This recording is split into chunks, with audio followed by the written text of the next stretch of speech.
Le mythique groupe breton de folk rock Trian est en deuil ce vendredi 16 décembre 2022 après la mort de Jean-Paul Corbineau, à l'âge de 74 ans. Jean-Paul est décédé d'une longue maladie, a indiqué son compère Jean Choquin à l'AFP, en citant la famille du défunt. On est sous le choc avec Jean-Louis, le troisième membre du groupe, note de la rédaction.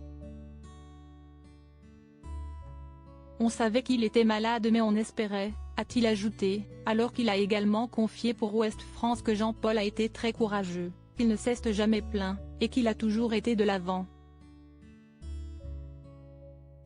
Le 11 septembre 2021, Trian faisait ses adieux au public à Nantes, avec son Ken à vautour, marquant ainsi la fin de quelques 1700 concerts proposés en un peu plus de 50 ans de scène. Une longévité exceptionnelle de la part de ces trois hommes qui ont largement contribué à populariser la musique bretonne avec des tubes comme La Jument de Michao ou Dans les prisons de Nantes. Les gens nous portaient.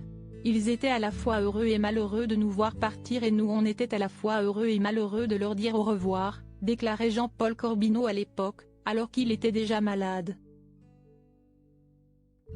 Plus de 3 millions d'albums vendus. Pour rappel, Trian possède à son actif plus de 3 millions d'albums vendus, des concerts au Zénith, à Bercy, et même au Stade de France, ainsi que dans de nombreux pays étrangers.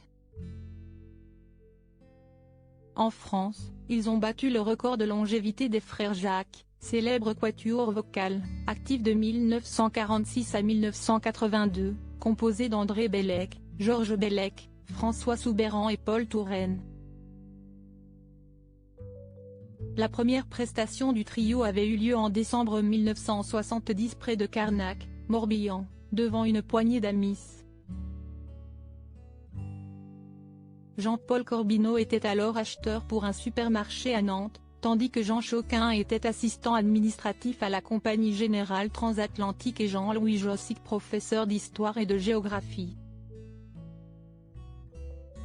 Depuis, ils ont donc marqué l'histoire de la musique bretonne à vie.